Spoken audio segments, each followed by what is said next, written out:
पाहतोय अगदी थोड्याच वेळात आता नितीश कुमार यांचा शपथविधी सोहळा पार पडतोय। एनडीए मध्ये सहभागी होत नितीश कुमार हे आता पुन्हा मुख्यमंत्री होणार आहेत। भाजपकडून सम्राट चौधरी आणि विजय सिन्हा हे उपमुख्यमंत्री पदाची शपथ घेतील। भाजपचे राष्ट्रीय अध्यक्ष जे.पी. नड्डा या शपथविधी सोहळ्याला उपस्थित आहेत। राष्ट्रीय स्तरावरून या महत्त्वाच्या घडामोडी आपण पाहतोय। बिहारमध्ये पुन्हा एकदा राजकारणामध्ये ही मोठी उलथापालथ झाल्याचं आपण पाहतो आहोत। थोड्याच वेळात नितीश कुमार यांच्या शपथविधी सोहळ्याला या ठिकाणी प्रारंभ होईल। एनडीए मध्ये सहभागी होत नितीश कुमार हे पुन्हा एकदा मुख्यमंत्री होणार आहेत। अगदी थोड्याच वेळात या शपथविधी सोहळ्याला सुरुवात होईल आणि भाजपकडून सम्राट चौधरी त्याचबरोबर दोन उपमुख्यमंत्री हे आज शपथ घेणार आहेत। नितीश कुमार यांना भाजपने पाठिंबा दिलेला आहे आणि भाजपचे राष्ट्रीय अध्यक्ष जे.पी. नड्डा हे सुद्धा या शपथविधी सोहळ्याला उपस्थित आहेत। काही क्षणातच नितीश कुमार हे पुन्हा एकदा बिहारच्या मुख्यमंत्री पदाची शपथ घेतील। आपण पाहतोय बिहारच्या राजकारणामध्ये या मोठ्या घडामोडी आज घडतायत। नितीश कुमार यांनी सुरुवातीला राजीनामा दिला आणि त्यानंतर नितीश कुमार हे पुन्हा एकदा भाजपला पाठिंबा देत भाजपमध्ये सहभागी होत शपथविधी या ठिकाणी हा पार पडतोय। 5 वर्षात तिसऱ्यांदा त्यांनी मुख्यमंत्री पदाची शपथ घेतलेली आहे।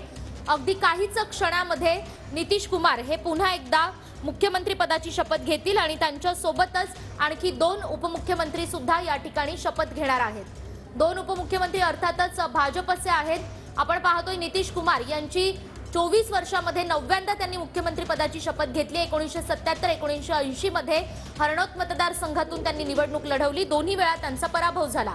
1985 मध्ये तिसऱ्या प्रयत्नात लोकदलाकडून त्यांनी निवडणूक लढवली आणि त्यांनी त्यामध्ये विजय मिळवला। त्यानंतर पुन्हा एकदा त्यांनी जनता दलात प्रवेश केला आणि 1989 मध्ये लोकसभा निवडणूक लढवून ते लोकसभेमध्ये पोहोचले। अटल बिहारी वाजपेयी सरकारच्या काळामध्ये रेल्वे मंत्री पदाची जबाबदारी त्यांनी सांभाळली। 2000 मध्ये एनडीएला पहिल्यांदा सरकार स्थापन करण्याची संधी मिळाली आणि विधानसभेत बहुमत सिद्ध करता न आल्यानं 7 दिवसात त्यांना मुख्यमंत्री पदाचा राजीनामा द्यावा लागला।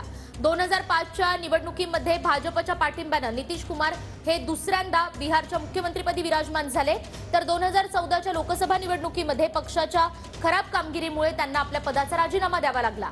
2015 मध्ये पक्षांतर्गत कलहामुळे जीतनराम मांझींना हटवून पुन्हा एकदा मुख्यमंत्रीपदी ते विराजमान झाले आणि 2015च्या निवडणुकीत एनडीए विरुद्धच्या महाआघाडीतून ते 5व्यांदा मुख्यमंत्री झाले।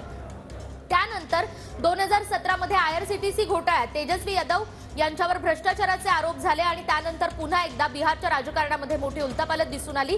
त्याच साली पुन्हा एकदा त्यांनी एनडीए मधून मुख्यमंत्री पदाची शपथ घेतली। 2020 मध्ये भाजपच्या तुलनेत जेडीयूच्या सुद्धा अनेक घडामोडी या ठिकाणी घडल्या। ऑगस्ट 2022 मध्ये पुन्हा एकदा एनडीएची साथ सोडत त्यांनी महाआघाडीमध्ये जाण्याचा निर्णय घेतला आणि आज पुन्हा एकदा आरजेडीशी पटत नसल्याचं कारण देत त्यांनी एनडीए मध्ये सहभागी होत ते पुन्हा एकदा मुख्यमंत्री पदाची शपथ घेत आहेत।